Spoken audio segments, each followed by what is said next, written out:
some of the people running it are people that I know in just in another context, and ask me would I get interviewed and play a few songs. So as you said there, it's your chance to talk a little bit about yourself as well as play some music. Is that something that you enjoy doing? It's an opportunity to do a trip with some mates and and do some talking. I have done it before. The guy who's interviewing me, Andrew Curry, he normally does charity functions and things like that, interviewing footballers and cricketers. So, and he's done me once or twice, but I think I'm the only music guy that he does. I think I'm a bit of a curiosity for him. And we have a mutual friend who is running this mining conference and said, "Well, would you do that?" Yes, we have spoken to Kerry Stevenson quite a bit, and she's very excited that she twisted your arm and got you out here, Don. Right, no arm twist involved. I haven't been out here for 15 years and always very much enjoyed the place. You spoke there of how you don't do Cold Chisel songs. Obviously, you wrote many Cold Chisel songs, including one that has a special place in people in Broken Hill's life, which is Kaysan. Right. It's got that wonderful line in it, from the ocean to the silver city. Yes. When you think back to your songwriting with Cold Chisel, I understand that you really wrote a lot of songs based on your own experiences, your own observations. Tell us about your songwriting when you were with Cold Chisel. Well, it's back a long time ago. I guess when Cold Chisel got together, I was a little bit older than the other guys by, only by a couple of years. But that stuff seems important when you're that young. And I had, I guess I'd travelled a bit around the place, and I really wanted us to play original music. And so did, by and large, the other guys. And so I started trying to write it. And as I said before, I wrote a lot of bad songs before some okay ones started to come along. It's not something that songwriting is not necessarily something that you're born to. I'm sure some people are. I found it's just something that if you're fascinated with and you think about a lot and you spend long enough at it, you start to get reasonably handy at it. Well, you have been described by Richard Clapton as the most Australian writer there has ever been, and people talk about your music being distinctly Australian or describing Australian experiences. Is that how you see it? Well, he and I have got a deal. I say that about him. He says that about me. Is that how it works? But in all seriousness, I mean, you spoke about writing originals as being important. Was it important to embody some sort of Australian experience in those songs? Well, at that time, Australian experience was the only experience I had. So I wasn't really focused on things being Australian. I was just focused on writing things that resonated with us and with the people that we were playing to, which, was a very small group of people then, and our experiences were all broadly, the same kind of thing. We're all the same age and doing the same things, so that's what you write about. Something else that you wrote about, or I understand was quite an influence, was your time living in Sydney's King's Cross. It was the influence for the song Saturday Night, and just your chance, I guess, to observe people and observe what was going on. It's part of what fostered your songwriting. Well, yes, that was later on. I finished up living in King's Cross when we moved to Sydney for, I was going to say 5 years, but it was actually 32 in the end because I bought a couple of houses.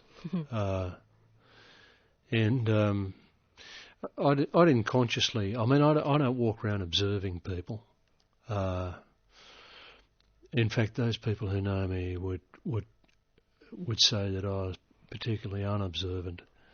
But you know, if you're writing and you're in an environment, eventually that's going to leak in to what you got to start to smell that in the songs.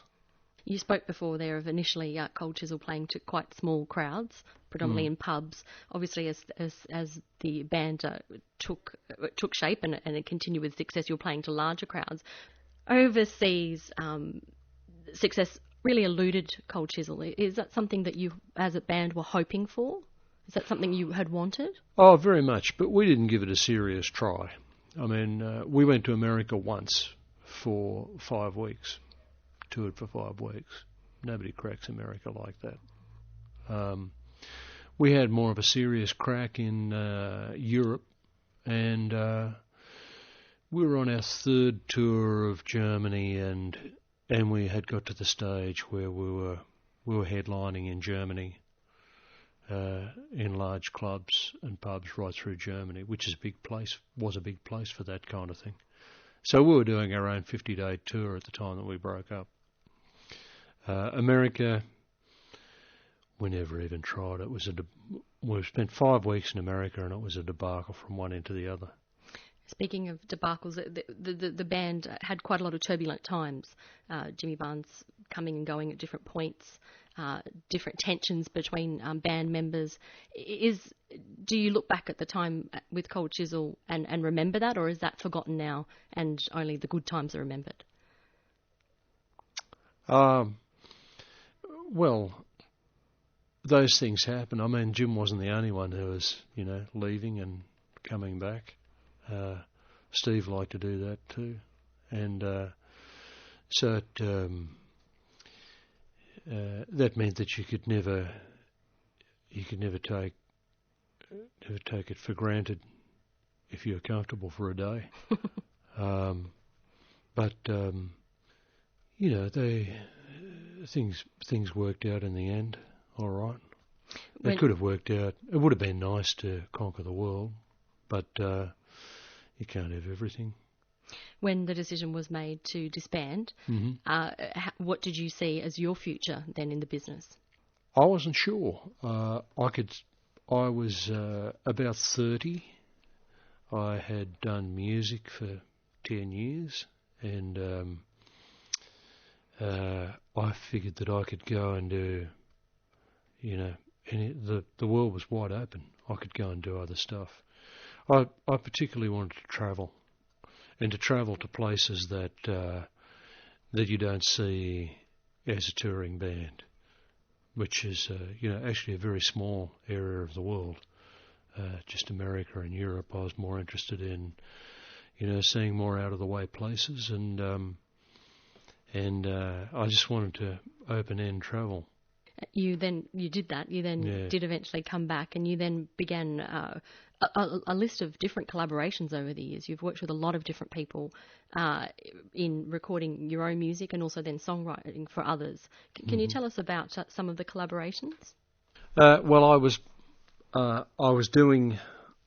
working on my own stuff, initially under the name Catfish, then under my own name. But in the meantime, by that stage, Jim had become a major, major rock star in Australia, and so I did a little bit of writing for him. Not a lot, because he was doing his own writing. I did. Then Ian Moss decided to start to make albums, so I did a lot of writing for and co-writing songs for those albums. A lot of other people, probably the most prominent was some years later I started writing a few songs for Slim Dusty. Slim and I even did a duet with one of them. And I started making records with Tex Perkins and Charlie Owen under the name Tex, Don and Charlie, of which we made the first one more than 20 years ago, and we made the second one in 2005, so we're not that prolific. And each time we make a record, we tour. So those are the only ones I can think of. There are numerous others where I have written songs for people who've gone out and released them. Tell us about how you came to work with Slim Dusty, Don. Well, initially I have a very good mate called Graham Connors, who is a songwriter from North Queensland, and he used to write songs for Slim. And he grabbed me one day and said, very early, and said, we're going to co-write a song. That's the first time I'd ever sat in a room and co-wrote a song, which we did for Slim. And that was a song, when Slim did it, and that was a song called High, Dry and Homeless. And then Slim recorded a song of mine that I had put out on a Catfish album called Charleville. And he had a hit with that, unlike me.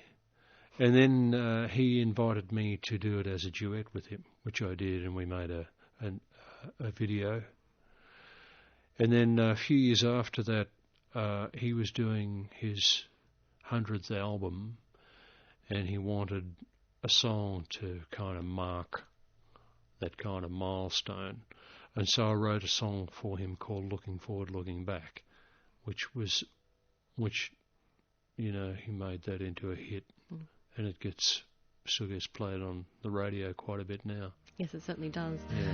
Looking forward, looking back, I've come a long way down the track, got a long way left to go, making songs from what I know, making sense of what I've seen, all the love we've had between you and I along the track, looking forward, looking back.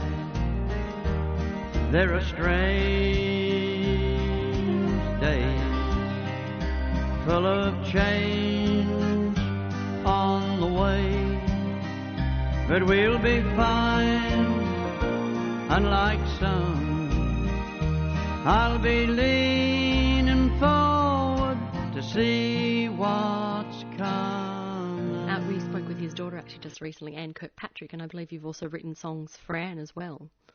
Anne did a song that was on one of my solo albums, a song called Silos, and did it very beautifully.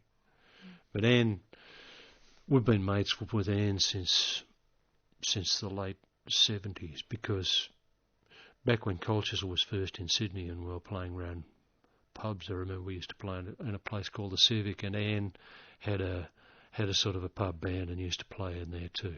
So we knew vaguely that she was Slim's daughter, but she was more like, another singer in our little world. You spoke there about co-writing a song for the first time. What was that experience like? As you said, normally you are independently writing songs. What were, I guess, the positives or the negatives of having to sit down with somebody else and write a song? Well, it didn't make any sense to me, because by that stage, I could write songs myself. I knew Graham could write songs. He had written hits for himself and for other people. So what could we do in a room together? Why get in a room together and write a song when we can get into two other rooms and write two? It didn't make any sense, but it was kind of fun, a little bit high pressure. You've got to come up with stuff while you're both eyeballing each other. But since then, I have done it. It still makes no sense. The logic is the same as I just outlined. Nevertheless, I've done a bit of it over the years, and I find with certain people that we come up with stuff that I would never have done on my own, and it's worth doing. Not often. I still much prefer to sit and write myself, but occasionally with certain selected people, you can come up with some good stuff and have a bit of fun doing it. In 2012, you were honoured by being inducted into the Australian Songwriting Association Hall of Fame. What was that like to receive that accolade? Well, I was hugely honoured, of course, but also it opened me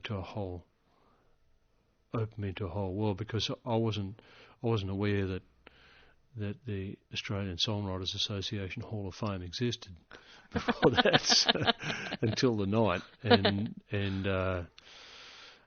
I mean, I've got some friends who are involved in it, but I didn't know. But they were people I knew in other areas, Glen A. Baker and people like that. And so when I turned up on the night and did a bit of a performance with my band, and there was this sort of glowing preamble like they do at those kind of things. I haven't done many of those kind of things. I don't have many awards under my belt, so it was all a little bit over-flattering, but very nice, and a good evening at the West Leagues Club. Oh, right. Yeah, which I very much recommend. Yes, anybody in Sydney, you can head along to the West Leagues Club. With your writing, when you were writing for others, so you've spoken of writing for Jimmy Barnes, Ian Moss, even and Slim Dusty, what's the difference between writing for somebody else and then writing your own material and performing it? If I'm writing my own songs and performing them, I can write exactly what I like. And if I'm writing for other people or for Cold Chisel, it has to be, I have to keep a weather eye out for what they might like, or else the song isn't going to get done. Okay. So is that the same, though, when, say, for example, Ian Moss approaches you, or you approach Ian Moss, or however it came to be, and he says, I want to get a new album together. Did you have him in mind, or the way the sound that he wanted to capture, or were you able just to have free license just to write a song, for example, Tugger's Daughter, and just go for it and then present it to him and say, what do you think? How does that work for those of us who don't understand it? Well, both of those alternatives. There are songs on those two solo albums of his that I was involved with that I just wrote for him and took to him and he liked. And I tried to write them with, the kind of melodies and lyrics that I knew that he might like. And there are other songs that we wrote together. Usually the songs that we wrote together, like Tucker's Daughter, he had a strong idea of the music of the song and the melody and everything, and I was operating as a lyric writer and trying to come up with lyrics that he would like. Is it rewarding to see others perform your songs? It can be, and it can be can be the other way too, but you don't let on. Could you elaborate a bit on that? Well, I can elaborate on the rewarding side of it. Okay. Fair enough. I mean, I don't go out and see a lot of people perform. So let's just say the recording side of it. Getting the recording back of Slim Dusty doing Looking Forward, Looking Back. It's very much he's nailed it, and apparently because the guy who used to produce Slim also produces me and my album, so he's a good mate of mine. He told me that was very early take. It was basically Slim warming up, and then Slim tried to record the one for many takes after that, but always came back to this fresh thing that he did first off, and that's his performance that we all know on the radio still now. It was great hearing something like that back. 1, 2, 3. The summer lightning flicks in sheets, the negative reveals the last house where this dog town meets the river, meets the fields.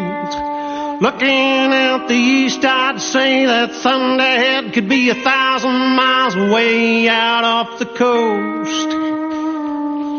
Unreal. Well, this is me and my band, whose name I can't say on the ABC because it's a band not suitable for daytime family radio. But that's not where we play. And me and my band recording over a number of years when we tour, which is not all year round. Sometimes every year or two, if we've learned some new songs that I've written, we go into the studio and just put them down in an afternoon, and so this album is a result of doing that over a few years and a collection of those songs, and they're a very good band. They're each of them are sort of the doyen of their little scene, be that the jazz scene or the rockabilly scene in generally around Sydney and Newcastle. But it's a very tight-knit unit when we're together doing my stuff, because they all get on and they enjoy the company. So it's sort of a fusion between some different sounds then? Yes. The I guess drummer Hamish Stewart, he's from a jazz background, but does a lot of other stuff. One of the guitar players and the bass player, Roy Payne, who's out with me in Broken Hill now, and Michael Vidal, the bass player, they were more from the rockabilly, country, western swing side of things. Is it a lot of fun? It is. Yes. I think you can hear that when in the music. Yeah. Before you spoke of the early days of Cold Chisel and the hard yards that you did in pubs, you mentioned Anne Kirkpatrick was there, also doing the hard yards. Well, that was a lot of fun too. It wasn't just hard yards. Yeah. What I was wanting to talk about is people talk about these days that bands in Australia don't do the hard yards. We spoke with Joy McKean, who's Slim Dusty's wife, and she talked about how they both went out, they did the hard yards, they got around to as much of Australia as they could, and she felt that these days bands sort of took the easy route or wanted to take the easy route. Do you see that in younger bands coming up in Australia? I wouldn't. I'm the wrong person to ask because. I'm an old bloke and I'm not in a young band. So there's a lot of infrastructure that's available now that wasn't then. It's true to say. There was no internet then. There was no such thing as a government grant. Everybody I know who's young and in music now, they get government grants all the time to make records, to go overseas. There was no such thing as that. But, I don't want to talk about, it was tough in the old days. But what Joy is talking about when she and Slim first started touring, she's right. Because when they started touring, then it was really hard because there was nothing. There were just country halls, the two of them in a car, a bloke going 2 days ahead on a motorbike with posters in the panniers of the motorbike and hiring country halls, putting up a few posters. There was no infrastructure. There was no touring circuit. They were inventing it out of nothing. And so, Joy's got a right to tower a bit. Speaking of the music industry as it is at the moment, obviously there's been in the last years an influx of talent shows, particularly aimed at singing. What are your thoughts about that as a singer and as a songwriter in terms of a way of encouraging young talent? Do you see it as a positive thing, Don? Well, firstly, these shows aren't about encouraging new talent. They're TV shows. They're about getting audiences and selling advertising. And second point, we all see some astonishing singers. I don't take a lot of notice, but my wife watches it, so I'm constantly drawn to that end of where we live by the sound of extraordinary voices. And young people, saw a 17-year-old girl and a 20-year-old girl last night battling it off and they were just eye-wateringly good, each of them. I couldn't pick between. Each of them should have been a major star. The hard fact is that when that TV show, that a month after that TV show ends, they'll disappear. There are rare exceptions. There are people who have made a career based on one of these TV shows, but they're exceptions rather than the rule. And the producers of those TV shows and even the record companies that are interested, that are involved, are not really interested in discovering new talent or promoting new talent. They're interested in producing a riveting TV show, and they do that very well. What does the future hold for you, Don? You talked about the enjoyment that you get from playing in your current band. You're going to continue making music, Don, and touring with that band at times? Absolutely. We're not doing any live work until October, and then we'll do some shows in Sydney, in the South Coast, and we're looking at booking some shows again in Melbourne and Brisbane. Any chance you might head out to Broken Hill, Don? Love to. We'll hold you to that. Thank you very much for your time, Don. Thank you very much, Julie. Looking out the east, I'd say that Thunderhead could be 1,000 miles away out off the coast. Unreal. I've been thinking off and on about you, about the summer now gone and what I mean to do. All in all, this town is only good for if you need to not be found for a while, for a ton or two. You, on the other hand, just may be a whole new and fascinating possibility. How far and how wide could we get on down the line once apart on that trajectory? How long could we play? Who'd be the first to peel away before the end is what I'd like to see. Yeah, you can look around, but we ain't got much time. Baby, we'll be the perfect crime.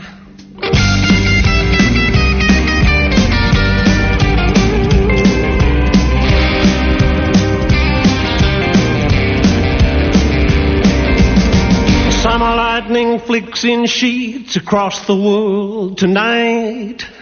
All across this little town, this little party light. Struck out with the others down the highway, bleak and beautiful as you. All flash and no relief inside. One kiss and you and I can outrun anything we do for a while, and that's alright. Yeah, you can look around, but we ain't got much time. Baby, we'll be the perfect crime. Baby, we'll be the perfect crime.